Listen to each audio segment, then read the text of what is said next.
the attorney representing the family of Daphy's family is Joseph Patrick Murphy, who joins me now. And good morning, Joe. I was watching the news last night. I saw this story. There were quite a few people there. Were you at that? Were you at the rally?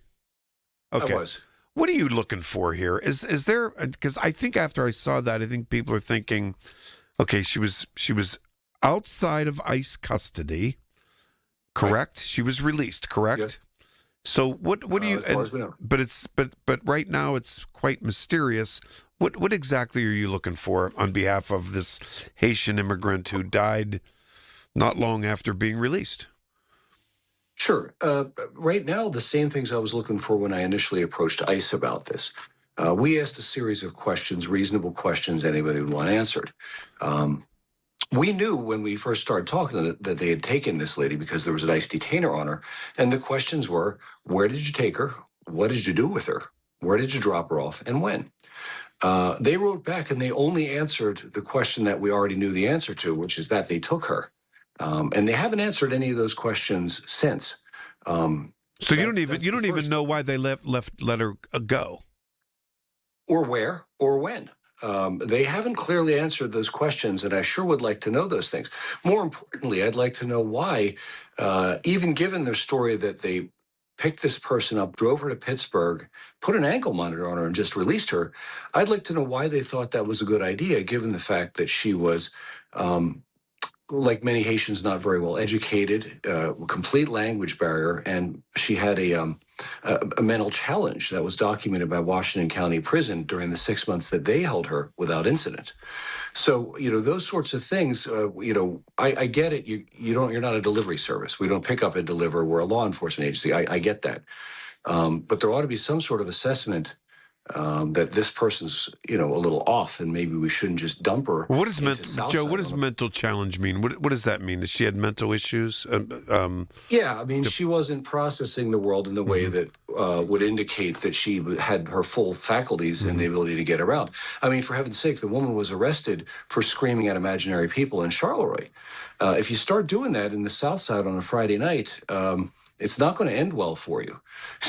So, this is a suitability analysis at a minimum that was a little bit in the nature of what you call reckless, any more than you would let loose a 12-year-old boy in Southside at that time of night, especially away from home. So this is the analysis at this point that we're doing. The other thing is that there were batteries that had to be recharged in those ankle monitors. They last 16 to 24 hours. Assuming they released her on Friday, that gets her to Sunday. By then, both of those battery packs should have worn out, and it should have called ICE and said, come pick this person up. They're not following instructions. So why didn't that happen? Where was she able to charge it? How did she get charging? Did she even understand the instructions? All these things are questions that really should be answered, if only to give the family closure. I originally started down this path with an effort of calming people down, right? Because there's all these suspicions, and it's not getting better because of the way the government's behaving. The way the government's behaving, are people? They could have just said, "Look, we picked this lady up, we processed her, we took her to this place. Here's a property log, but this is not what we're getting." Were people accusatory last night of ICE in terms of is something sinister? Well, there's, again, I'm not necessarily in that group, but there's a lot of people who see ICE as a very nasty force. There were people there with signs about other people that ICE supposedly murdered, that lady in Minneapolis and things. These people believe these things. I don't know whether or not they're true. We're going to find out in this case for sure. Where do you go now for information, though? Where do you go now? Sure. So this person, didn't materialize in that bus shelter. She had to get there. And to do that, she had to walk through the web of surveillance that's been set up around Southside to suppress the crime. All those cameras and things have been set up there. She also died at a bus stop there. It's not owned by the Port Authority, but it's right there by the T terminal. If you look around, there's a lot of cameras over there. So we'd have all that surveillance. We'd like to know what condition she is when she was discharged from Washington County Prison. Were there medications she was supposed to take? Did they give them to her? What kind of assessment did they have of her ability to get around in the world? Because they evaluated her several times. What kind of condition was she in when she got to the hospital? I believe that she was at least revived by the emergency workers who found her there on that Monday morning. They were able to, so to speak, bring her back at least once, and she ended up dying in I think, Presbyterian Hospital. Why didn't somebody find her earlier? Did somebody call this in earlier? Because it looks like somebody may have. All these things, these are loose ends. Yeah, they're loose ends, and you're just looking for information one way or the other. Are you expecting to hear from federal representatives, Summer Lee, Chris DeLuzio, Fetterman's office? I'm sure any of those people would be willing to help. Right now, it's just an investigatory period. If we find out that this was mismanaged, that they did engage in behavior that was obviously reckless, I'm sure the family will pursue a lawsuit. This is not what I want to do. It's really not what they want to do. The best ending of the story is that something horrible happened and it was beyond anybody's predictability.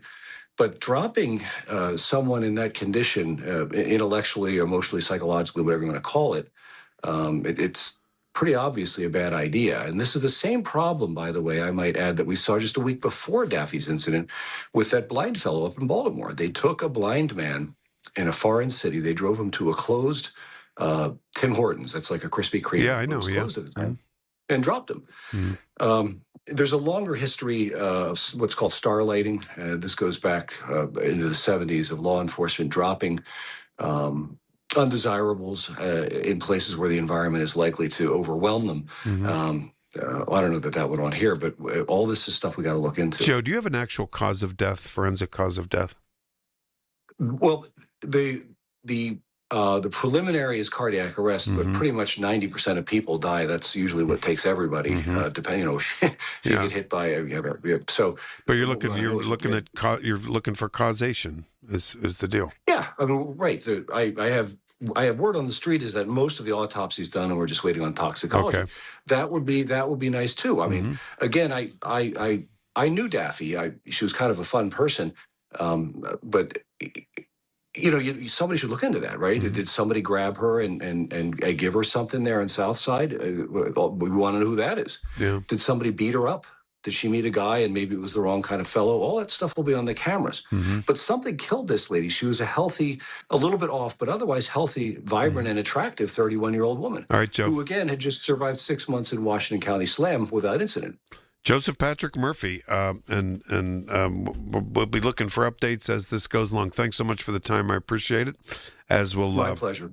The people who gathered on the South Side last night at Station Square. Okay, we're going to take break. News coming right up.